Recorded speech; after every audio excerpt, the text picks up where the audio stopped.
Okay, folks, if you're looking for one of these iPad slash phone holder things, I just want to show you this before you make your purchase. It might help you. I'll put a link down below to this one if it works for you. It didn't really work for me.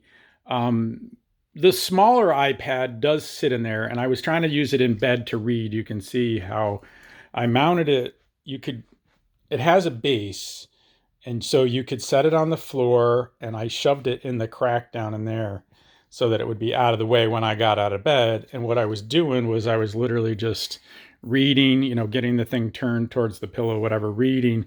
And then when I was done, I would swing it out of the way and it was out of the way. And what I actually did towards the last part of trying it out is I shoved it in between the mattresses there. So I put the platform, that flat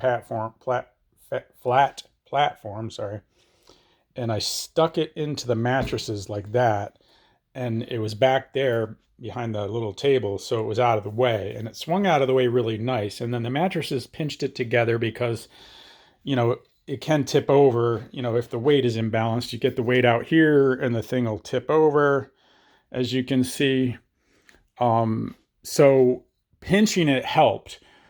So, but then if you bounced around on the mattress, it kind of could bounce a little bit, but hopefully you're not bouncing around when you're reading. But you know what I mean? So, I mean, the arm worked really well. It's a nice stiff arm, which I think you need.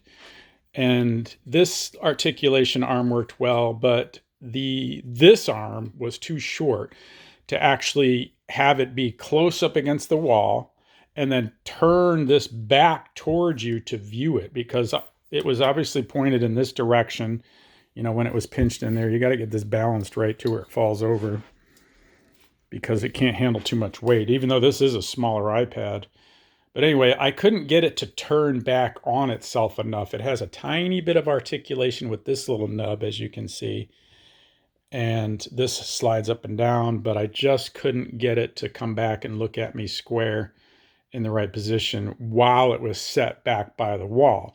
If you have it out here, of course, you can just point it at you like that, if you can see that okay.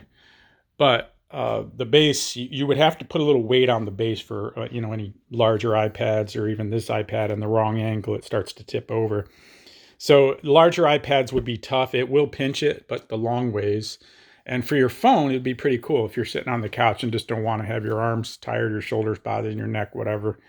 That was my theory. Is I kept putting this on putting the iPad on my knees at night, with a pillow, and it would kind of be difficult to balance. So I'm going to try a different one that has a longer arm here.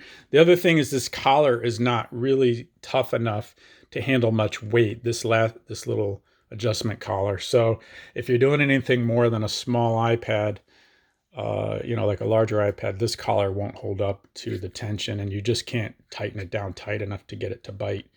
So it's kind of a neat concept. I do like the theory. I think I'm going to try again. I might try to get one that pinches onto that table, because they make one instead of a base, it would be a pinch on thing.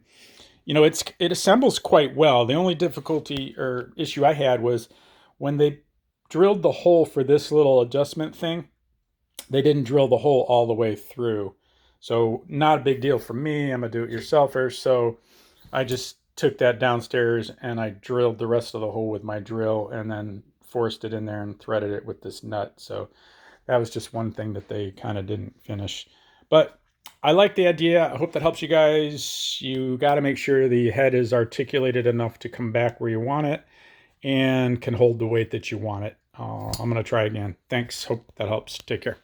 Appreciate any likes and subscribes.